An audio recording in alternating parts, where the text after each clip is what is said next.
नमो नमः नम संस्कृताय समस्त मोर स्वागत।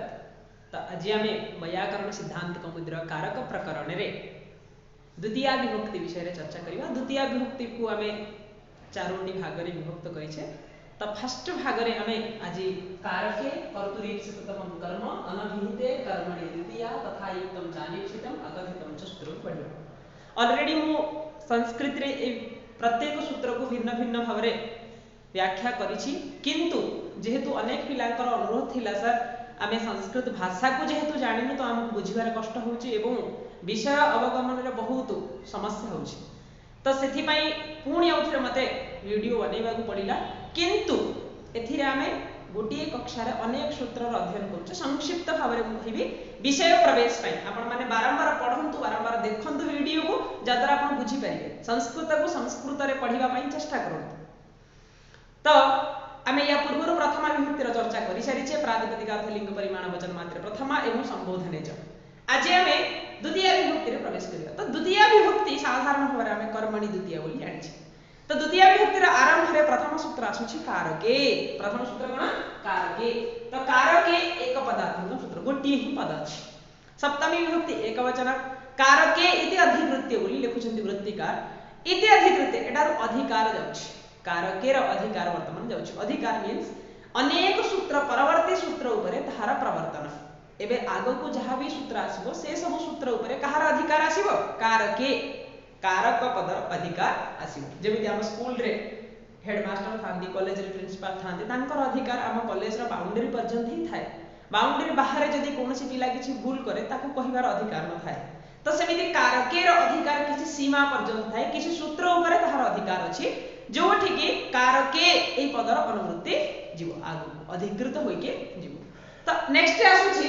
कर्तुरीप्सिततमं कर्म। तो कारकेर अधिकार आसिला परे कर्तुरीप्सिततमं कर्म कोन कहिला, कर्तुः ईप्सिततमं कर्म।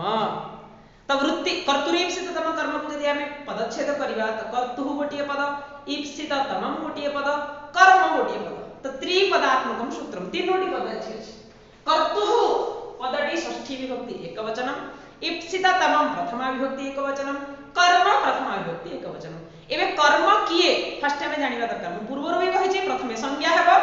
संज्ञा पर विभक्ति विधान हेबो। जेमिति कर्तृ संज्ञा हेबो कर्तरी प्रथमा, कर्म संज्ञा हेबो कर्मणि द्वितीया। तो कर्म संज्ञा कहार हेबो, कहा को हमें कर्म बोली कहिबा। संज्ञा माने नाम, तो कहा को हमें कर्म कहिबा। तो से सूत्र कहिला कर्तुरीप्सिततमं कर्म। कर्ता क्रियया कर्तुः क्रियया आप्तुम इष्टतमं कारकम कर्म संज्ञम स्यात्। कर्तार क्रिया द्वारा पाइबा को जोटा इष्टतम ताकू आमे कर्म कहिबा। जेमिति क्रिया अछि खादति, बालकः होछि कर्ता, कः खादति बालकः खादति। किंतु बालकः किम खादति, फलम खादति। एबे बालकः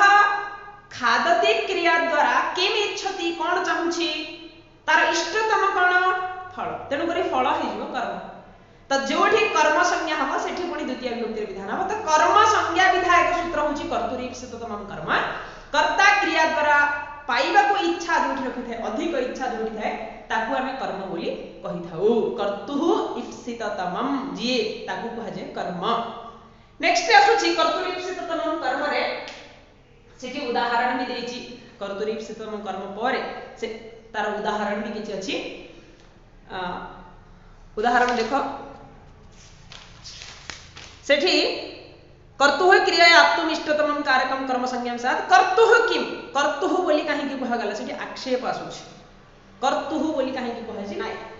मासेषु अश्वं बध्नाति, मासेषु हेछि मास, मासेषु अश्वं बध्नाति। बध्नाति गोटे क्रिया, बध्नाति कह बध्नाति, देवदत्तः बध्नाति।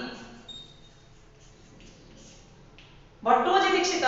सिद्धांत कौमुदी लिखिला बेले कर्तृपद को ग्रहण करनाहांती। सामान्य भाव में क्रिया द्वारा कर्तार उक्त हो जाय थाए। तो एठी बध्नाति अछि, गोटे नाम नेले देवदत्तः व्याकरण में प्रसिद्ध। देवदत्तः बध्नाति, देवदत्त बांधुछि।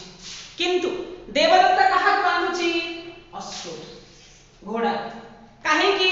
ना घोड़ा बीरी खाइदब। मास माने बीरी डाली जातीय द्रव्य, तो से गछ लगेछि तो घोड़ा जाई कि ताको खाउथिला तो से समय से कोन कला घोड़ाडी को बांधी देला तो एबे बांधिबा क्रिया द्वारा देवदत्त कहा को बांधिबा पई चाहूछि घोड़ा तो बीरी कहार इष्टतम घोड़ार इष्टतम ना घोड़ा ही बीरी को चाहूछि किंतु बांधिबा क्रिया द्वारा देवदत्त कहा को चाहूछि घोड़ा तो एठी बधनाति क्रियार कर्म किए अश्व और अश्वर इष्टतम हेउछि मास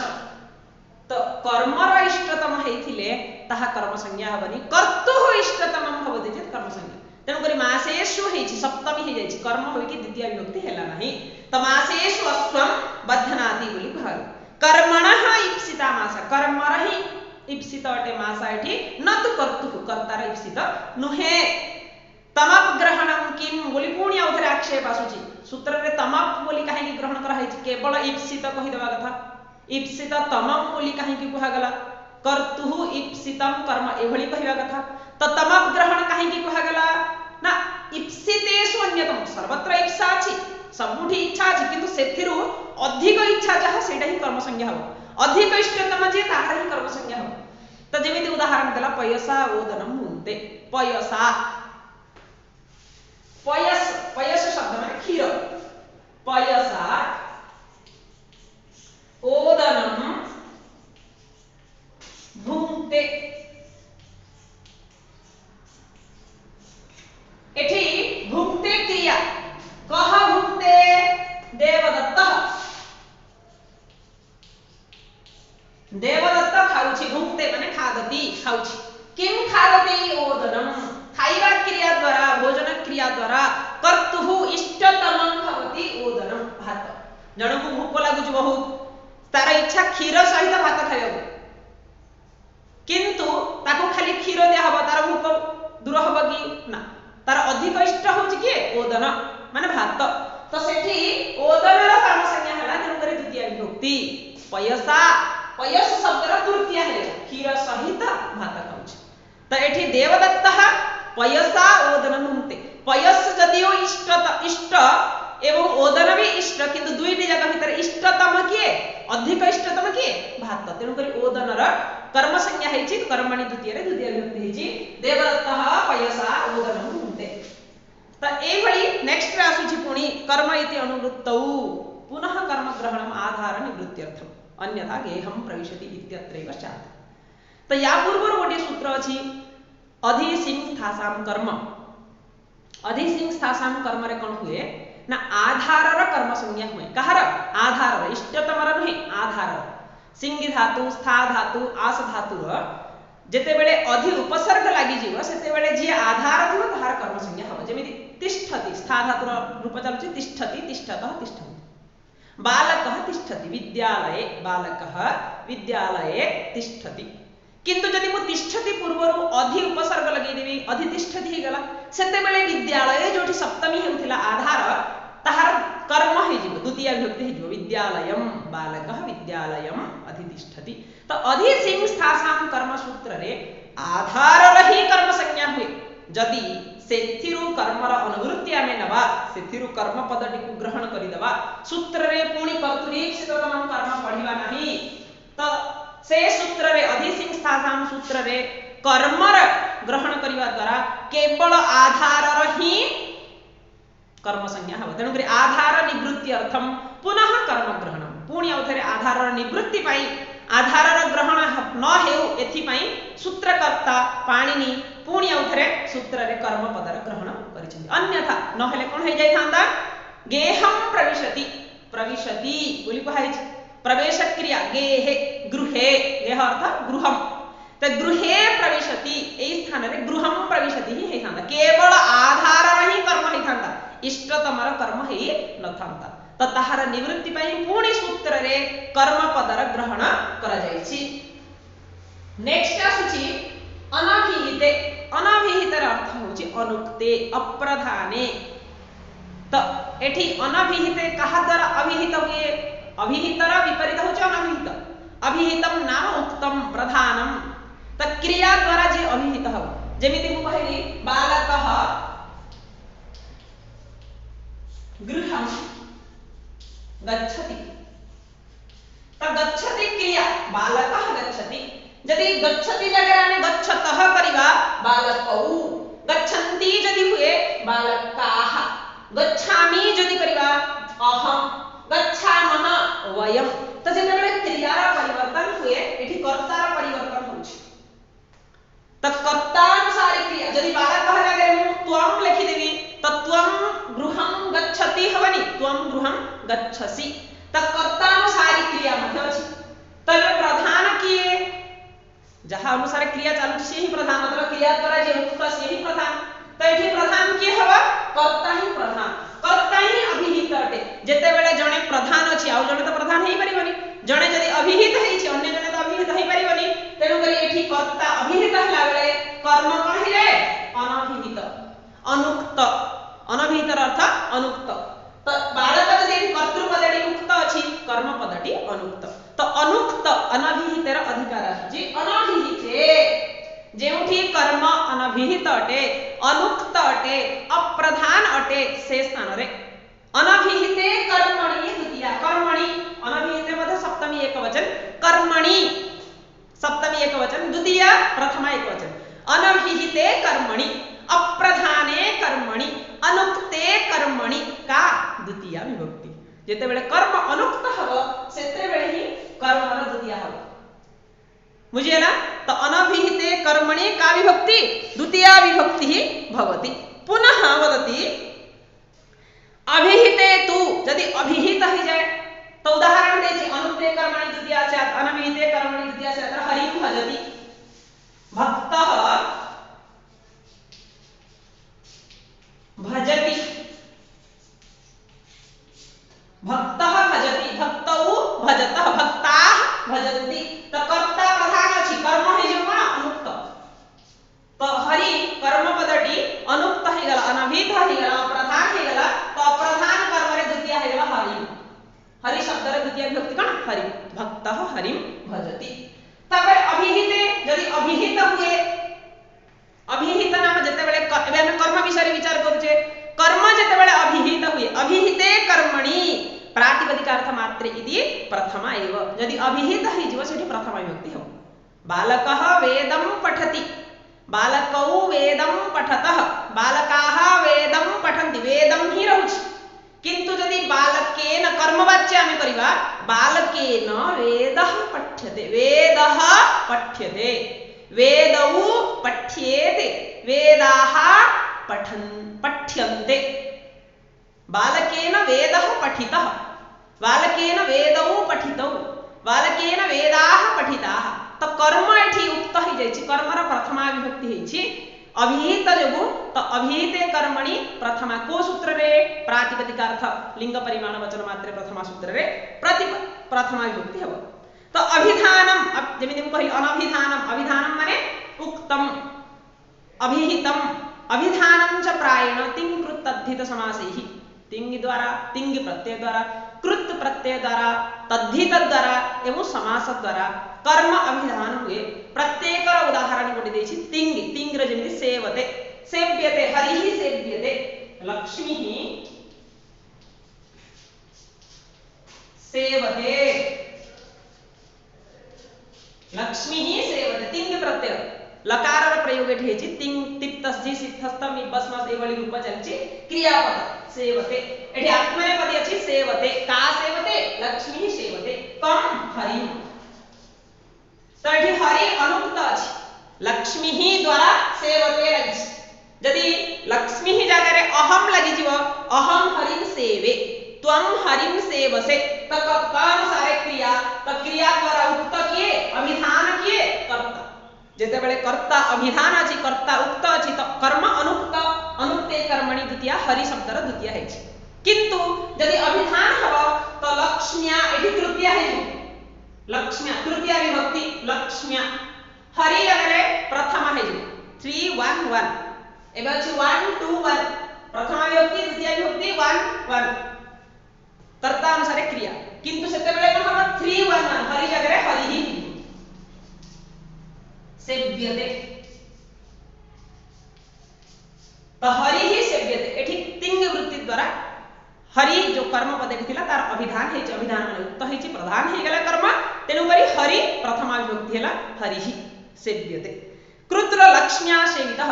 लक्ष्मी सेवते लक्ष्मी सेवितवती हरिम से जगह सेवितः हरिहि सेवितः इति कृत प्रत्यक्त प्रत्यय लागिछि पठ पठितः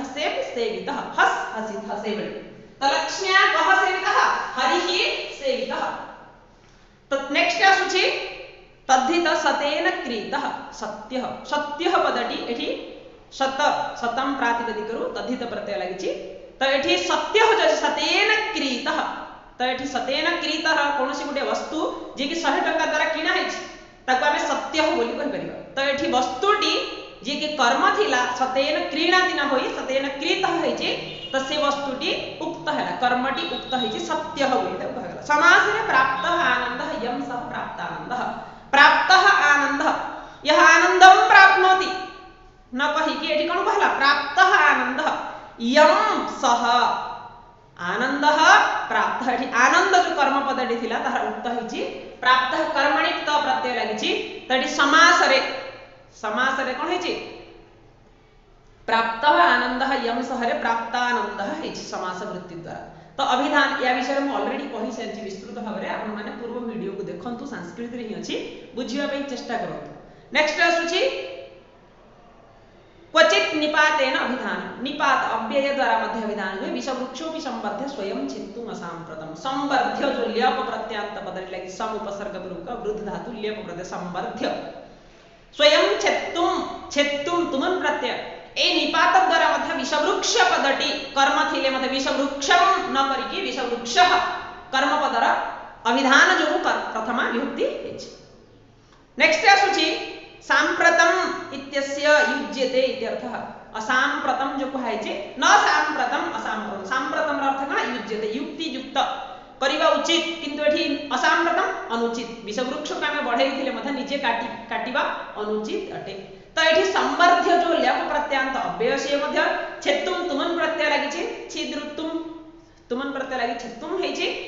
तो या द्वारा विषवृक्ष पदटी जे कि कर्म थिला से कर्मर उक्तत्वात् प्रथमा विभक्ति प्रातिपदिकार्थ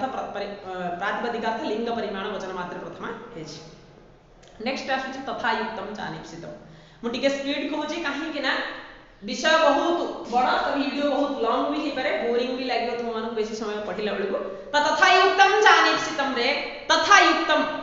सेही भଳି जेमिति कर्तरीप्सिततम कर्म हेतिला सेही भଳି युक्तम ईप्सिततमवत ईप्सिततम भଳି अनीप्सितम अविकारकम कर्म संज्ञम स्यात् तथा युक्तम च अनीप्सितम किंतु ईप्सिततमवत क्रिया सहित यदि अनीप्सित अविकारक मिसिछि ताहले सेठी मध्ये अनीप्सित कारक कर्म संज्ञा हबो तथा युक्तम तेन युक्तम तथा युक्तम त एठी तथा युक्तम च अनीप्सितम तीनोटी पद तथा युक्तम प्रथमा एकवचनम च अव्ययपदम अनीप्सितम प्रथमा एकवचनम गोटी व्यक्ति काम करूछ गां जाउछ गां को जीवाटा तार इष्टतम इप्सिततम ग्रामम गच्छति किंतु गां को गला बेले घास ता गुडरे बाजी जाउछ से छुई जाउछ घास तार इच्छा नाही सेडी इप्सितम है से कोन अनिप्सित तो अनिप्सित रे मध्य कर्म संज्ञा हव को सूत्र रे तथा युक्तम च अनिप्सितम सूत्र रे